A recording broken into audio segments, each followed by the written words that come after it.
Good day, ladies and gentlemen. Good day, good day. I hope we're all good. Welcome back as we continue going through this book, BTMM versus ICT, Order Block Sniper Entry by Omoemo Festus. So yesterday we went through up until page 5. So we're going to kickstart from page 6 and hopefully we should get to page 10. So I'm going to get started and you should just pardon me. I'll be reading fast on some of the items so that we can save time. So page 6, daily high, daily low, weekly high and low, peak formation high and low indicator. Okay, so here is just talking about these indicators, the daily high and low, the weekly high and low, the peak formation high and low indicator. All right, so let me see. This looks a bit hard to see. Let me see if I can just zoom in a little bit more.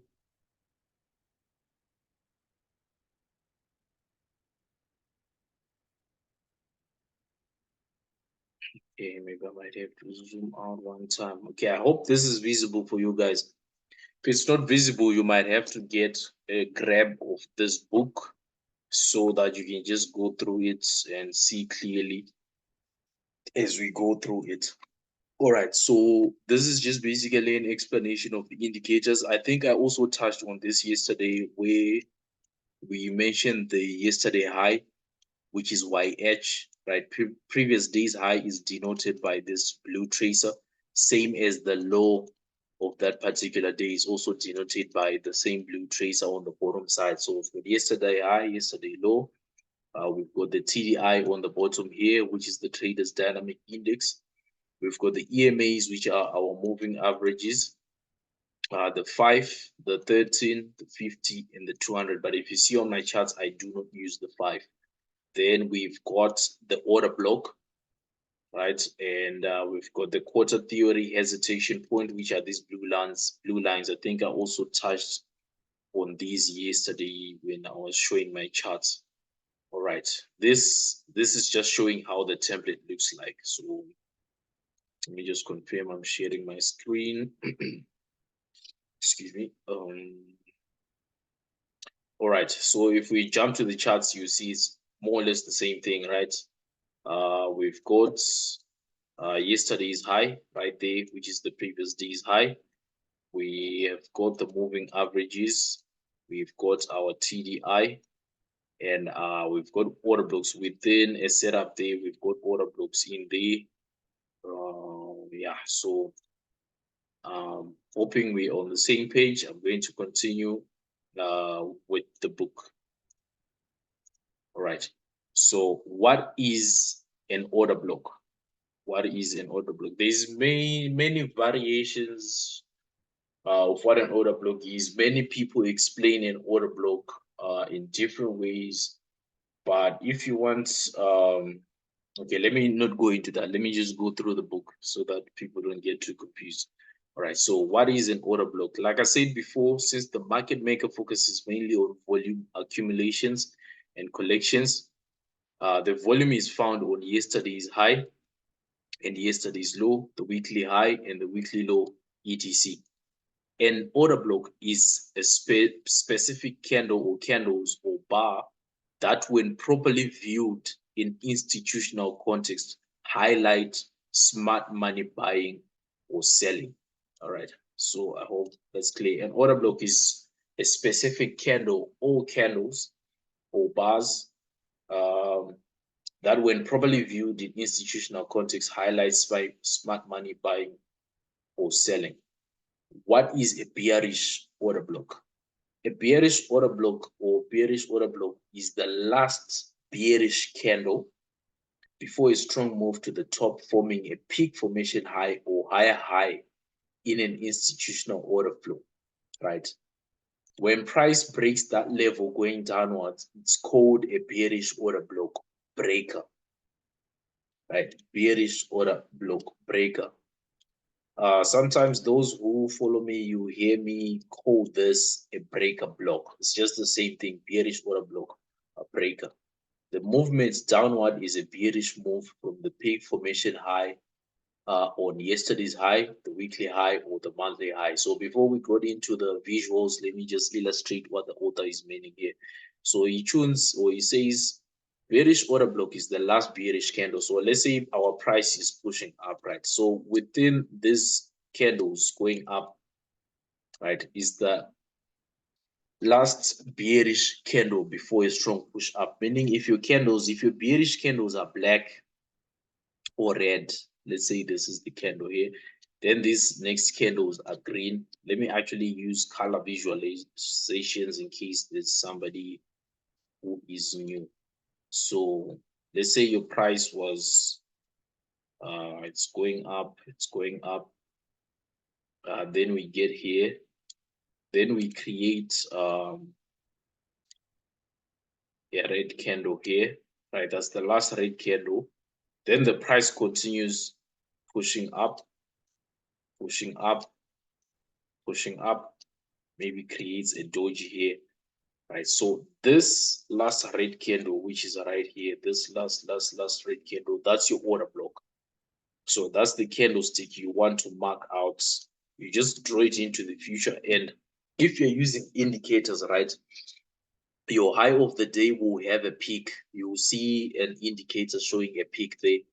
So for you to sell, or for you to have a good interest sell or a safe sell, you want to wait for your price to get delivered to the downside, right? Break the order block and retest it, then sell. So again, this can be near the blue tracer, which will be on yesterday's high, or the weekly high, or the yearly high. How do you know that the price is on the yesterday's high? You see the blue tracer. How do you know that your price is on the weekly high? The values are written on your top right hand side of your template. But if you're using a naked chart, then you have to mark the high from the previous week. You can use your 4-hour charts to do that. You can use your 1-hour chart. You just need to mark the high and low of the previous week and do the same for the current week, because those areas are where the setups usually originate from. So I hope this explanation was clear. I'll get onto the charts just now. So here's a clean example, right? We've got yesterday's high, which is the blue tracer. Price was moving sideways, then they extended the high here, and this was the last red candle right before a peak was created on yesterday's high, right? So we've got yesterday's high, we've got a peak formation, we've got an order block. Those are confluences lining up. So as soon as your price breaks, two things happen, or should I say three things happen. From back testing, forward testing, and screen time, you'll notice that first case scenario is your price. Let me just check if I'm recording it. All right. Your price will sometimes do this. They'll just break the order block and melt all the way down, right? Meaning this is an entry at current market price. Second scenario is your price will break, then they will actually retest the same zone. They'll pull back to the zone, then they will drop. So as we go through the examples on the charts, you'll see this particular example as well. Then on other scenarios, price will break, then they will retest, come above the order block, maybe play around that area before they drop. These are just like different variations of how this price moves. So entry for sell is when the price closes below this breaker and the 13 EMA. So these are usually safe sells or safe entries. For those using ICT only, you might actually get your trade or your setup right up here. But those using BTMM, a safe sell is always below the breaker and below the 13 EMA. If you are a new student to trading, safe entry is always below the breaker if you are selling, and it's always after price closes below the 13 EMA. So in some instances, the price will close a bit far, meaning your stop loss range might be a bit wide. So these are some of the things you have to get used to as you put in more hours into your trading craft. Your trading edge will allow you to know when to enter and when to exit. It's not really something which can really be taught, but something which develops within you as you go through your trading journey. So bearish order block is the last bearish candle before a strong move to the top, forming a peak formation high or a higher high in an institutional order flow. When price breaks that level downward, it's called a bearish order block breaker. The movement downward is a bearish move from a peak formation high on yesterday's high, the weekly high, or the monthly high. So this is a simple explanation here. If we are to jump into the charts, we want to look for a sell setup. Okay, so this is a variation. Like I said, let me quickly highlight the variation here. So this is the last sell candle, right? Before price created that peak at the top and we were on the previous day's high. The only thing missing here is a hesitation point or a quarter point. So if you are to draw your order block into the future, this is just a variation whereby price actually comes below, then they will come back above. But if you notice, they did not break the high, they did not take it out, which means this setup remains valid. As long as the peak which you are using for your order block is not broken, the setup remains valid. This was one of an ugly setup where price actually comes, but if you notice, this is also like an M pattern. If you want to use this as a fresh peak and this is a new order block, it's up to you. But again, this will develop with time as you put in more hours into your craft. So you could have taken a sell here, maybe a stop loss about the range here. That's still fine. Price still came back below. They pushed down, came back to retest the order block. So all entries, there's nothing wrong with any of the entries. It's only the risk and where you put your stop loss. So on a normal basis, what we usually do is, if we sell here, I usually like to put my stop loss above the last high, which I see most usually on M5. So if my entry is on M15, the last high on M5, that's where my stop loss usually goes. So if I had taken this, price would have taken me out. We agree on that. But if I'm still stalking on the chart, I'll notice that the high is not taken, meaning this is still valid. If I use this peak and use this order block, which is in the same line with the last order block, then I'll use this last high as my stop loss. This is my entry. Then price actually melted.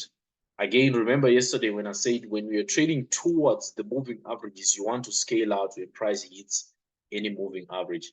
So that was a scale out point. If you missed this, this was another re-entry area with a nice rejection. Entry, stop loss above. Then this was actually the better trade in terms of risk to reward ratio. But that's just like a variation of a sell trade. So let me look for another sell. Here's another one here. So depending with your patience and what you trade, these setups are actually everywhere. But I'll also emphasize you don't really have to trade only this setup alone. Of course, you need other confluences, but for this particular book, I'll just show you examples based on what we are reading. So again, price is on way, yesterday's high. We have a peak, we have an order block. So what you want to check for is price on an area where volume is. Volume is realized by yesterday's high, weekly high, yearly high, right?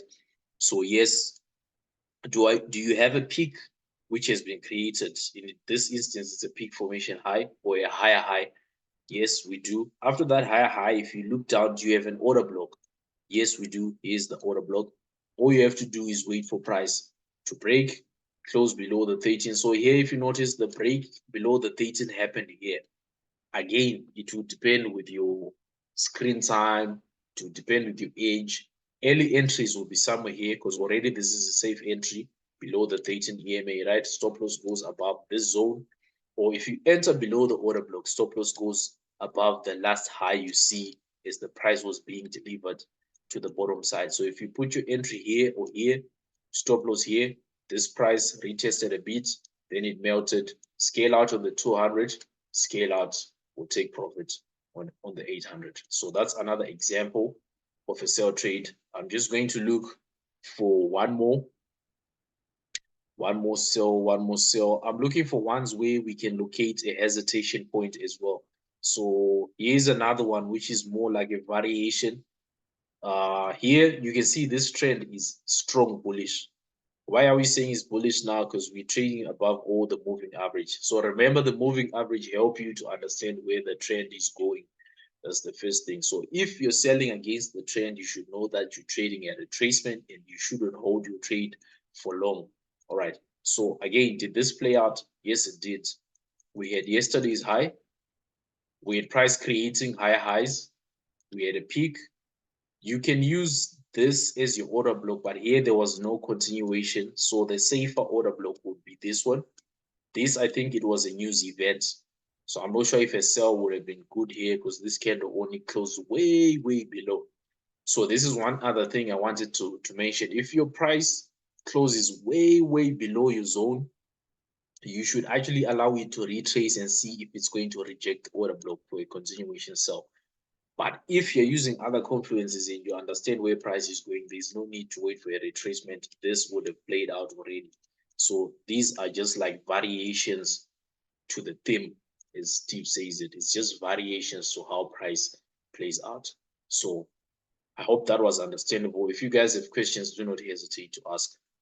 What is a bullish order block? Bullish order block is the last bullish candle before a strong move to the downside, forming a peak formation low or lower low in an institutional order flow, right? Let me just highlight this. When price breaks that level, going to the upside, it's called a bullish order block breaker.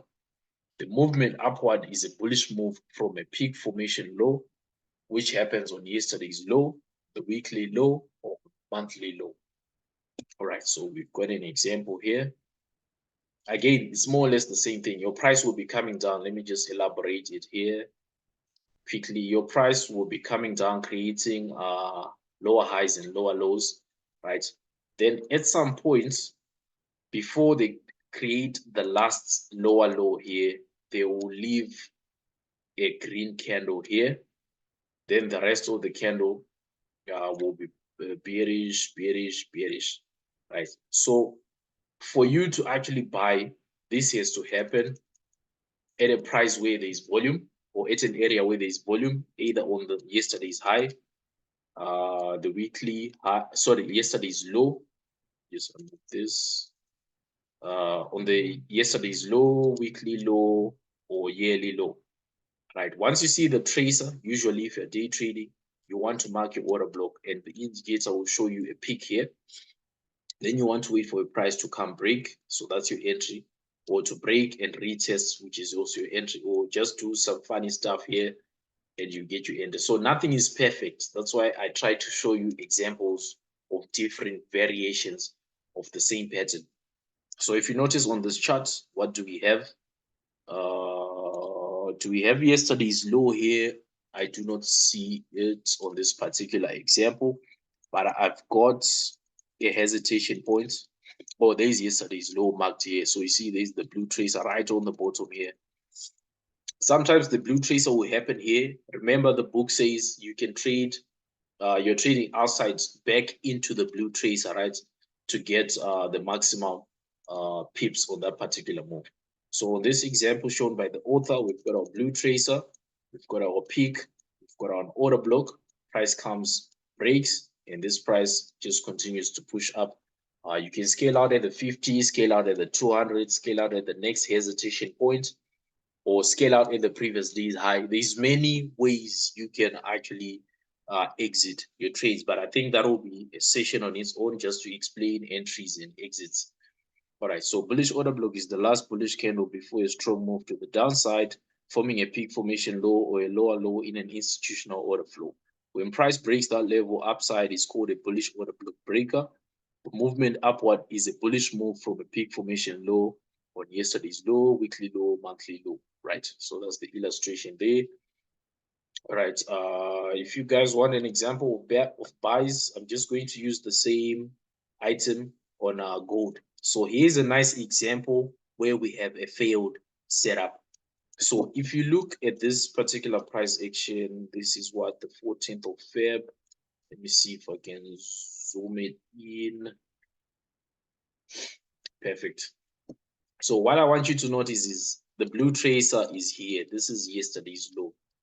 Yesterday's low, right? We're trading from outside the tracer coming back into the tracer, which is fine. Those trading ICT only would have entered somewhere in here and they could have caught this trade going up. But if you're using this book, waiting for your safe entries, this is your peak. this is your order block. So let me just draw the order block.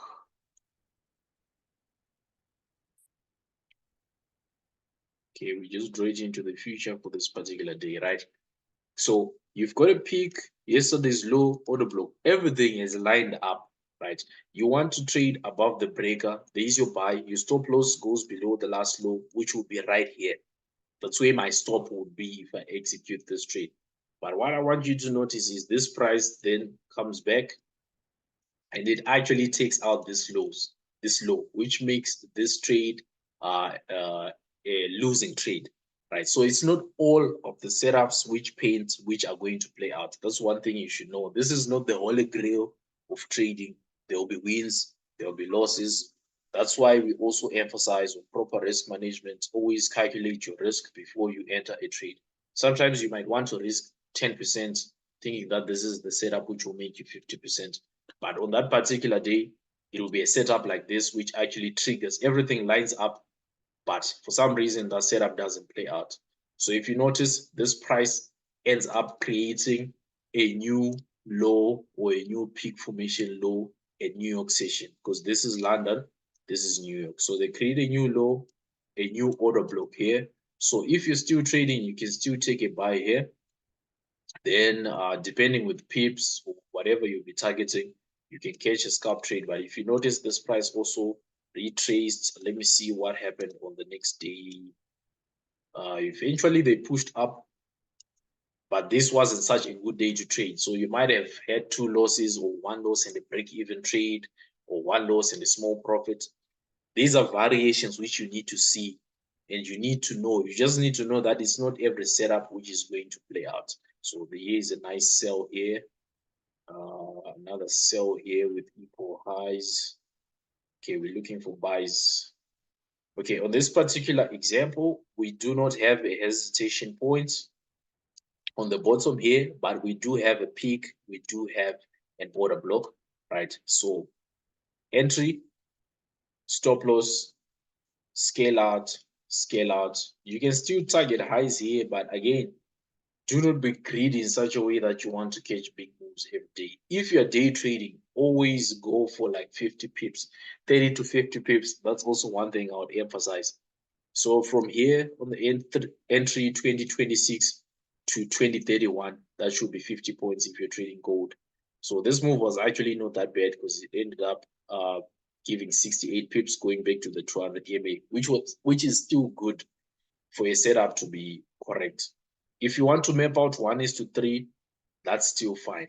If you're using naked charts, is where I want to also elaborate, because some people might say, no, we don't use indicators. If you're a day trader, one thing I advise for anyone who asks me, if you're a day trader, you want period separators on your charts so that you know where your day is ending and where it's starting. You also want to know your sessions. Where is your Asian session? Where is your London session? Where is your New York session, right? Once you have this information, now it helps you to locate where you feel like the peak formation high for that particular day will be. So let me see if I can get a good example. And again, if you notice on my trading view, I also have an indicator which shows me the previous day's high. Here it shows green, and on the previous day's low, it shows red. So on this particular example, let's look at this one since it's on the previous day's low. So here we cannot use quarter points because you can draw them manually, but I feel like it's a lot of work and you might get them wrong. But if you just want to mark your own numbers, you can do that. There's nothing wrong with it. So on this particular setup here, I'm just going to zoom on it. Price comes into the previous day's low. We know that they've collected volume. This is the order block, right? Again, this is one of those setups where price doesn't just respect the order block and push up. Rather, it still pushes down, creating a multi-session W. This is London. This is New York, right? If you are day trading, you need to know your sessions, guys. You need to know your sessions. Unless you're so good with naked charts that you can just trade without sessions, then that's good for you. But personally, if you ask me, I would advise you put your sessions so that you know what time you've got volume in markets. So after the low was set, Entry is here, stop loss is below the previous low. So if I'm mapping this entry on trading view, I would have mapped it like this. My stop loss is here. I'm going for 1S23. This would have been my setup. And if you notice, this price came and took me out, right? There's nothing wrong with price taking you out. You should just understand that some trades will take you out, some trades won't. If you want to put your stop loss outside the range, that's up to you, but then that will mess up with your reward based on where the trend is going. So again, this is where the trend is coming in. If you went through the candlestick trading Bible with us, you understand the reasons why we want to map out your trade to see if it's worth taking. So if it's not worth 1:3, after you map out your risk to reward like this, if you feel like if you put your stop loss outside the range and it's 1:3 like this, and if you feel like it won't play out, do not take the trade, right? If the trend is going down, do not take buys, no matter how good the buy looks like, unless, of course, you really understand what you're doing, or if you don't really care about risk to reward, but you know where your price is going, the next level where your price is going. So this one was most likely going to be a 1-to-1, but again, the first entry would have taken you out, definitely. After your entry takes you out, you want to see what price is doing. You see that they did not take out the low, which makes this particular setup still valid. If this trade plays out, where is it going? The next draw in liquidity is on the next high you see, or the last high which price set, which is here. So if I'm going to buy, I'll see, okay, this price has come back above my order block, and I know where this price is going. I do not have moving averages, right? I put my stop loss below the zone here. The reason I'm putting it below the zone and not below this price is because this is already a pattern which is formed, and this is the second leg. First leg, second leg. Sometimes price will do 3 legs. It's also possible. If they do, then they'll take me out. It's something which you just need to understand if you are a trader. So this particular setup, price comes to a 1-to-3 right on this draw in liquidity here. So if you're using naked charts, you need to know where your price is going. You need to know what's the next draw in liquidity, all those things, so that you don't have to stress about, maybe you might map it out to here, but what makes you think price will come here? Just go to where the last high is, because that's where the liquidity is lying, and take your profit. 1:3 is fine, right? Nothing wrong with that. This setup eventually would have paid. So you would have lost 1% if you're risking 1%, then you would have gained 3. Okay, so already you will see that if the first leg is not taken out, usually that setup will play out on the second leg, right? But if the first leg is taken out, like for example, on this particular low, this was the order block, price decides to come back and take out the first leg, it means now we're looking to locate a new order block. So on this particular example now, if we zoom in here, what do we notice? Yes, price is near yesterday's low. That means there is volume on this area. It's also near the London lows. So if you check in the book, the author also says liquidity is found on the day's lows or on the current day's highs. That's what they mean. So London creates a low and they push price up. If you're a New York session trader, the time you come to the charts, you'll be looking at this as your peak now. You've got price on yesterday's low. For me, I would use this as my order block, because this is the last green candle before we pushed to create this peak.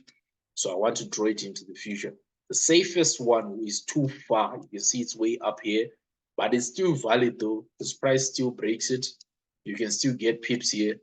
Retest it, you can still get pips here. But the question will remain that after you get the pips or the retest, what is the next draw in liquidity on your current price action? So here price was being delivered to the downside. So this line you see here would have been my target. So if I'm buying here, I know that my TP is just here. If I'm buying here, my TP is here. Yes, they can continue going up, but it's always good to trade what you see, especially if you are a day trader. So depending with where you would have entered, you could have entered your trade at this order block on the bottom, that nice retest there, stop loss below that low. Are we getting a 1 to 3? It's not really 1 to 3, 1 to 2.6. But again, with your stop loss, it's always safer to put it outside the range. But with time and session timing, once price decides to go a certain direction, sometimes it just pushes without really messing up the setup. So this again is just a variation. So these are examples of what of sells. One last example of a buy on a naked chart. Author says we trade from outside the tracer, coming back into the tracer. So this was the previous day's high, which is right here, as you can see. Price creates a high at London. Yes, they can create another high or break it in New York. That's one thing we should just understand. But for what we're looking at right now, you see that this is the peak and this is the order block, right? So price comes and breaks below. That's my entry. What am I targeting on this setup? I'm targeting draws in liquidity here, draws in liquidity here, potentially the Asian high. So as long as I know where my price is heading, I can simply take a trade. The only thing which will mess you up, like I said, might potentially be the risk to reward, especially if you're putting your stop loss outside the range where the dealer cannot get to. So, for example, this was just a 1:1 trade. But then if you're holding it into the next day, maybe into the low of this day, then the reward of that trade then increases to 1:2. But usually with price, there's no guarantee price will get to a certain area. I always advise take what you feel the market will give you and call it a day, especially if you're day trading. It means you're not holding overnight, right? That's why we have period separators. If you're trading within the session, you also understand as the session is about to go to lunchtime or as the day is about to close, you want to exit your trade. If you don't want to pay swap or if you don't want to hold, then you can exit your trade. So these are just variations to the setup, and each setup, the rewards risk to reward ratio will just depend with what you're trading and the current volume in the market for that particular day or for that particular week. So I hope this is making sense. If there's questions, again, you can just hit me up and I can try to elaborate the best way I can. So we're on page 7, steps for identifying bullish or bearish order block. So you want to locate your peak formation high or peak formation low. That's number 1.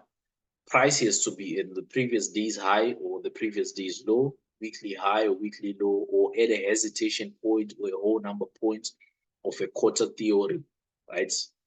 One must identify a bullish or bearish order block. That is the last bullish or bearish candle before the formation of the peaks, whether high, peak formation high, or peak formation low. The last step must be broken. That is, price must break and close below or above the bullish or bearish order block. I also feel like if you wait for price to break the order block, it's also saving you capital because you're not entering into trade too early. You actually have confirmation that the probability of the trade playing out in your favor will be higher than the trade not playing out. So sometimes you wait for a retest of order block that is broken. So sometimes you wait for a retest. Sometimes, not always. Sometimes you wait for a retest of order block that is broken before entry. And again, this is something which cannot be really taught because each setup is different. It will all depend with your edge, your trading edge, your hunch, whether you want to enter as the order block is being broken or you want to wait for price to retest. Sometimes it doesn't retest, right? So more examples of a bearish order block. Here's another quick example. What do we have on this chart? We've got our peak. We've got the previous day's high. Once you locate a peak, you want to look for the order block. There is the bearish order block. Then you want to just draw it into the future and wait for price to break. Like I say, sometimes they will come, then they will come back up here to create like an M or a multi-session M. As long as this is not violated, your price will play out. If it's violated, it means a new peak has been created and you need to use a new order block. So bearish breaker, right there, this price just drops to the previous day's low, which is right here. Continue dropping to the next quarter point. So this was actually a nice sell setup. All right, let's see page 9. All right, peak formation high. Is this not the same setup we've explained? GAM15, GCM15. Okay, so this is GBP AUD. more or less the same thing. You've got a peak on the previous day's high, check. Once you see your peak, you want to locate an order block, check. Right, yesterday's high, check. Once you see the previous day's high or low, you know you are within an area where volume can be grabbed and you can get a good move. So bearish order block, the last bearish candle before the strong move to the top, right there. Soon as it's broken, you want to enter. Sometimes, like I say, they'll come retest. Sometimes they just drop, especially if there's news. The news might happen when the price is here, so they could just drop. So if you're not trading news, then you won't take that particular trade. So I hope this is clear, guys. It's pretty much simple and clear. The only thing is that it's indicators, and many people have got a tendency of bad mouthing indicators, but each to his own. Just use what works for you. That's why I try to show you examples on both the chart with indicators and a chart without many colors like this. So this is a bearish order block formation on H4. So on H4, if you catch it on H4, you should know it's a swing trade. That's the variation now. If you're on M15, it's an intraday trade. It's for day trading. Enter close within the same day. But if you catch the same pattern, same setup forming on a higher time frame, it means it's a swing and you can hold. What do we see here? We also have a peak happening on a hesitation point, also on the 200 EMA, right? We also have our order block. Check, price breaks the order block, we enter stop loss above the zone. Bearish order block, the quarter points, everything is lined up, perfect textbook entry right there. But again, it's not all entries which are going to be clean like this. That's one thing I have to keep saying. It's not all entries which are going to be clean like that. Here's another example on H4. This is an example of a continuation trade. So let me see if there's a difference here. Price was pushing up, created a peak, then it sold. This one price is pushing down, but they happen to retrace, create a peak on a hesitation point, and then this order block, once it's broken, again, it's a swing sell. So personally, on my side, I would say the continuation patterns on my side are still the ones which sort of confuse me. But these days are better because now I understand my trade much more. The reason why I say it might confuse you is because you might see this is the peak and this is your order block, and you're looking forward for price to go up, then it goes the other way. So you should just be open-minded to know that price can deliver in both ways, right? So is this page 10? Let's see. Okay, page 10. Okay, let's look at the last example before I show you the charts. Then we call it a day. So here's another example, AUD, NZD on the 4-hour chart. You see, we've got a high on this week here, right? Price comes back to that high. So we've got a weekly high. That's one thing you need to take note of. We've got a peak. Once you locate your peak, you locate your order block. Price will either continue up or it will come down. If it comes down, we've broken the order block. We are selling, breaking the retest, swing trade. We're looking for liquidity on the next or on the last low set, which was here. So this was a nice trade, which was going to probably last about 2 days. So we've got a bearish divergence. Divergence, what it simply means is if your price is creating higher highs and on the bottom you've got a TDI creating either equal highs or a lower high like this, while the price is creating higher highs, that's a bearish divergence. Just shows you get ready for sells, right? So this was another clean book, clean textbook entry, peak, order block, weekly high, nice entry there. So to just go to the charts and explain these setups. So the only difference is, again, on my 4-hour charts, let me pick something like GBP CAD. I'm just going to pick a random pair so that you can see that you can use this to trade anything. After we pick GC, GBP CAD, we're going to switch to 4-hour. So on my 4-hour, I just want you to ignore my harmonics because the 4-hour comes with a harmonic pattern. So let's just wait.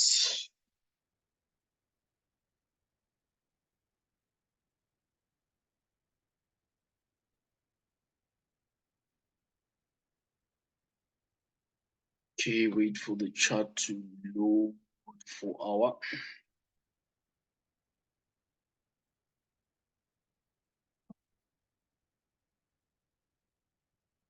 Okay, so this is a 4-hour chart. Let's see if we can get a clean setup.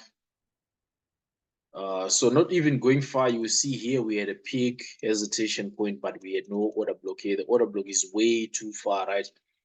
Might still get a trade, but again, just know where your next draw in liquidity is. So here we had a demand zone. So if you're taking a sell here, you should just know it's short term. So I want to look for something which is a bit cleaner for explanation purposes. Let's see, maybe this can work for a continuation pattern, peak, last green candle, this, right? There's variations. You guys just have to be with me. There's variations. So once I locate my peak, it's on the moving average. And I know that I'm leaning, my price is being delivered to the top side. That's the main thing you need to know. Where is price heading? Where is the trend going? Right? Once you know where your trend is going, it becomes a bit easier to look for these particular setups because you simply need to locate a peak, locate an order block. If there is a hesitation point on the area, if this hesitation point was here, it just makes the setup a high probability setup, and the chances of it playing out becomes high. But anyways, peak price breaks above the order block, then you can see it continued pushing up for quite some few days. You could even hold over the weekend, continued pushing up. So this is an example of a continuation buy. I want to look for a reversal. Yeah, here we've got a reversal. Perfect. So we've got this peak here. We've got a hesitation point, and this is my last red candle, right? Or my last red candle before this push up. So once I get my last red candle, create a peak. I'm waiting for price to come below this area. So sell, stop loss above that current candle or above the zone or above the previous high. Then take profit the next draw in liquidity, which was this last low or the 200 EMA or the next quarter point. Sometimes they won't reach as far as here. That's what also you should just be in mind. So these are all variations or examples of how these setups will present themselves. Sometimes if you see a peak on H4, you might want to drop down to M15 so that you can enter here before we even get here to break this. It's also correct. There is no, I wouldn't say there's a wrong way of trading because each way or approach works as long as you understand where your price is going. Here's another example. Price creating a peak hesitation point. The order block is here. Price breaks. You could have sold here, taken profit here before we went into the weekend. Come the next week, price starts by retracing into the 250 EMA, creates a peak. So this is a retest of this order block here. This is also a fresh peak with a new order block here. So now you see price is now flowing. It's a trend. So you sell here, you sell here, you sell the breaker here. Let me actually, starting from the peak, you sell the breaker, you sell the retest, price creates a new peak with a new order block. You sell the breaker, you sell the retest, another retest, another retest. So as long as you understand where price is going, it becomes a bit easier. But it's not as easy as this. Let me also elaborate. Because remember, when price is forming, the chart will be looking like this. So for example, right now, we've got a peak. We've got a peak right there on a hesitation point, and this was the last red candle right here.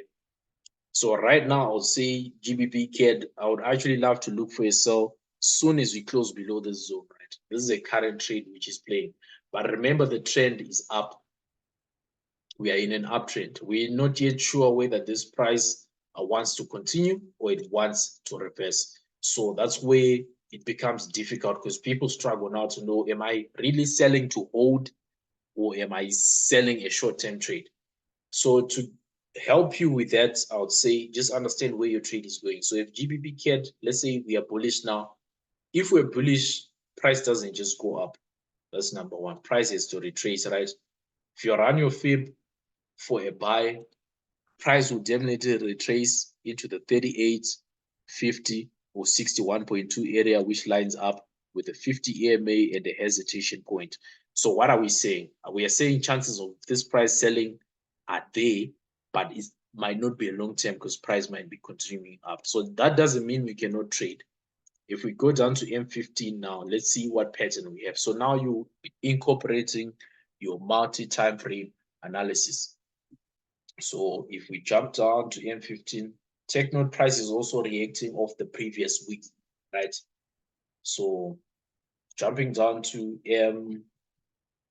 M15, this is the pattern we have. It's so ugly here in such a way that we cannot pick an order block after we see this peak. But a visible red candle for me would have been this, right? So break and a retest. This price looks like it will definitely get to the 200 EMA. If you're watching this video today, on the 5th of March, what I want you to do is I want you to go to GBP CAD. Then I want you to see how it moved or how it played out after we marked it out like this. So let's just see, this is a failed pattern which I had marked, but this asset is not on my watch list. I'm not really worried about this. Let me just remove drawings. Right, so if we come to your naked chart now, where is your peak? Right, the peak is here. This is the high. I also have the previous day's high here. So this actually makes me excited to see such a setup. Where is my next draw in liquidity? After the peak, you want the order block. The last red candle is this one. So I usually like to put a line here. I don't like to make this too messy, but this is the order block. This last black candle, last sell candle before the peak. We come close below the peak, retest. So this setup will most likely play out like this. So my stop loss goes above this low or this high because that's the last high I see. If I map out 1 to 3, my 1 to 3 will get me here. But I also want to look to the left and see what area of interest do I have. So if I look to the far left, I'll see I've got an order block here or a demand zone before this price was delivered up. So I'm going to use this as my target. So 1 to 3 plays along within that zone. So I'm happy with this trade. So if I was trading London session, this would have been my setup. And I can still execute this setup if this price decides to come back and retest my order block area, because New York session will be starting in about 2 hours from now. So if this price drops, then decides to retrace into the area and retest a New York session, that's me active on the trade. So I would love for you guys to just check how this price moved. If you're watching, no matter what time you watch this video, I want you to look at GBP CAD Tuesday, the 5th of March, depending on when you're watching this video. But I want you to just, if you're watching it at a later date, just scroll back and see how this moved. I'll try to come back to it if I don't forget. So let me just add it to my watch. Okay, it's actually there. Let me leave it there on my watch list. Then I can be able to come back to it also on our next session in case you guys are too lazy to just check the charts to see how price moved. So all confluences line up from the 4 hour. 4 hour has not closed below the order block, but M15 is already giving us an early entry, and this is the current setup we have. So this is a risk of 8 pips to make about 24 to 25 pips, which is not bad if you're day trading. So this is my current setup, which I have. Of course, if you've got other confluences, you can use them to get an entry, because as long as the setup is valid for me, I just look for reasons to actually participate in that particular trade. So reasons to participate will depend with what you've learned already or what you already know about trading. There's many confluences which you can add in order to enter a trade. So let's say this price decides to push up. We're now looking at probabilities. If they push up and take us out, but they don't break this, it means this zone remains valid still for a sell. If they decide to push up and take out this high, it means this zone becomes invalid. This trade would have hit stop loss, and we wait for price to create a new peak, create a new order block, a new setup altogether. So we do not get married to a setup. That's one thing I need to say. Marking a setup like this doesn't mean it's going to play out. Price can literally do anything. So do not get married to a setup. Always be open to know that price can go either way. Knowing that information, you should then use proper risk management. Proper risk, proper reward. Execute your trade. Either you win or you learn. Rinse and repeat daily. After 10 trades, 20, 50 trades, 100 trades, if your risk to reward is proper, you should still end up net positive. So thank you so much for joining, guys. We'll be back tomorrow and we will continue from page 11. This is just examples of bullish order blocks. That's where we'll continue. It's just a short book, like I explained. But for somebody who's struggling in the markets, trust me, this is a strategy you can use. This is BTMM with ICT concepts. Good trading.